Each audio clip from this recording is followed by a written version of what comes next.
Hi there, this is Virginia Parsons, your Hangout mentor, and I'm here to help you and your business reach new heights of success using this amazing free Google technology called Hangouts on Air.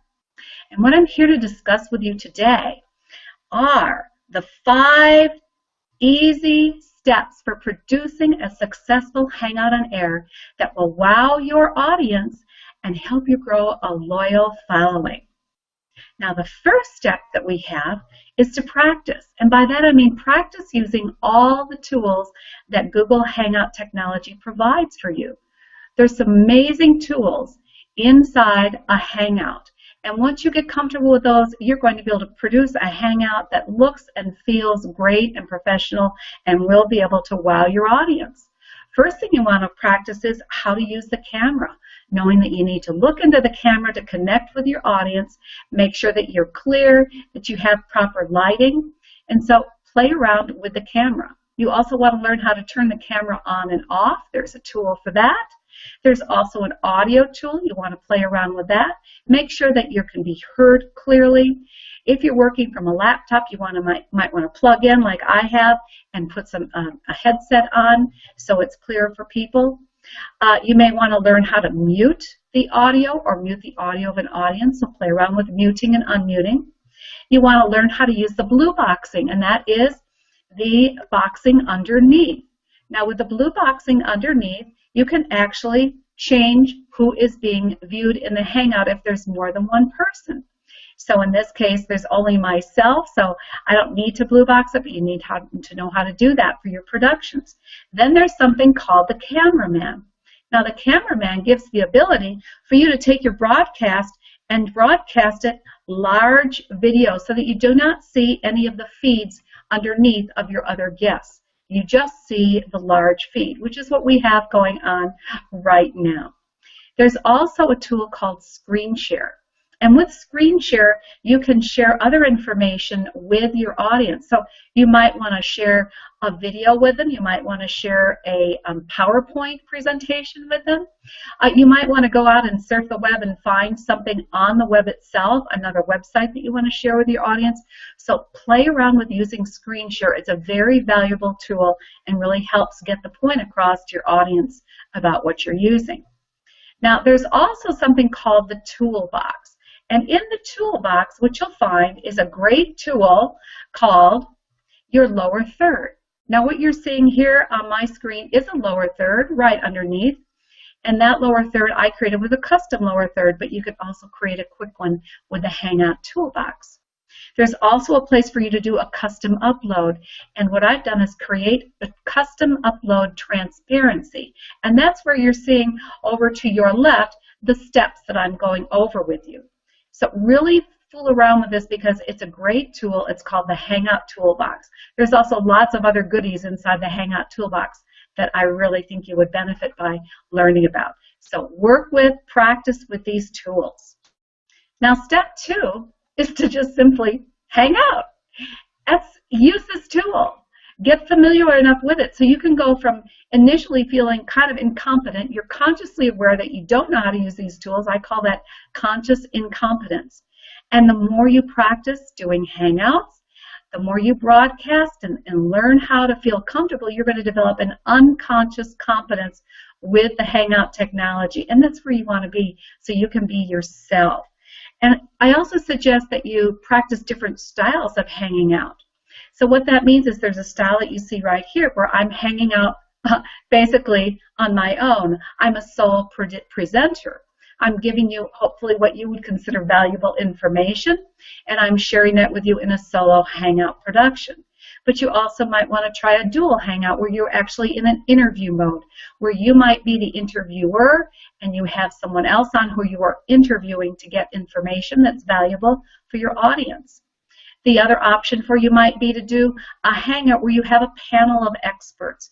So you might have 3 or more. You can have up to 10 people on your Hangout, including yourself. So you can have a panel of experts that you are talking about a topic, and a mega Hangout might be considered a Hangout where you have all 10 spots filled with people discussing the topic.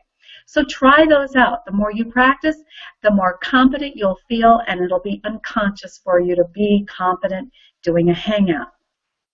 Now, step 3 is to be yourself. You know, when you are yourself, people are more comfortable watching you. So don't be someone you're not. Don't get all rigid and uptight about this. Be human. It's okay if you make mistakes.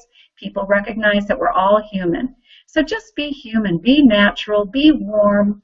Be comfortable. Be at ease in front of the camera.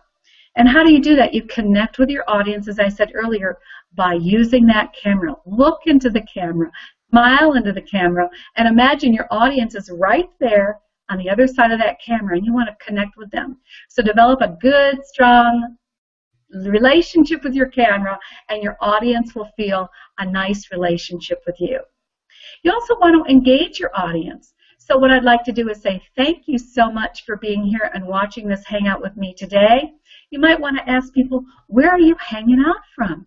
And they can type that answer into the comment bar below the Hangout. I personally am hanging out today from beautiful Lake Tahoe, California, where I'm here on a mini vacation. I'm taking just a few minutes to record this Hangout for you. But you just can do Hangouts from anywhere. Isn't that remarkable? And you might want to ask your audience some questions. Anything you can do to acknowledge that your audience is there watching you and that you're sharing information with them helps engage your audience, lets them feel a part of the Hangout. So be yourself and engage your audience. Step 4 is to give them audience valuable content. Now, that content is something that fills a void for them. Maybe it solves a pain or something that they're missing. It answers questions that they needed answered. So you're just giving them information that they find valuable, that is useful to them.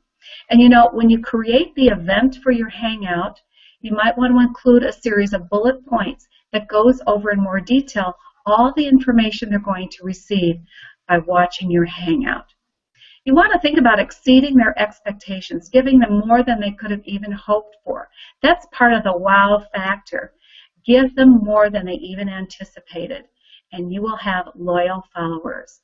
So give them answers to their questions, give them details that will help them have more knowledge, and wow them with your genuine caring and connection. And what's the 5th step? Well, I think it's really important to always include what we call a CTA, or a call to action. A call to action is something you ask your audience to do. During the Hangout or at the end of the Hangout, you want to give them something you'd like for them to do. Like, I would love to receive comments. So you can put comments underneath the video.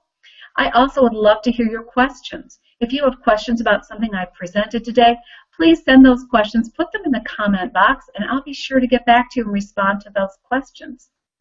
You can ask them to go to a link. I'm asking you to check out www.hangoutmentor.com, where you're going to get step-by-step instructions, videos and PDFs and handouts that teach you all that you need to know to produce successful professional Hangouts on air, and to monetize and market those Hangouts, and also to let the world know who you are, to get greater visibility and to stand out as an expert and an authority in your field.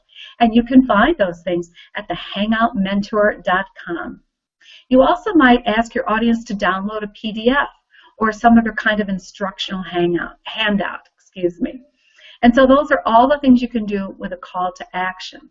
So those are the 5 steps that I had for you today to help you learn how you can reach new heights of success using this remarkable tool called Google Hangouts on Air. It's a totally free technology. You just need to learn how to use it and become competent and feel comfortable connecting to your audience.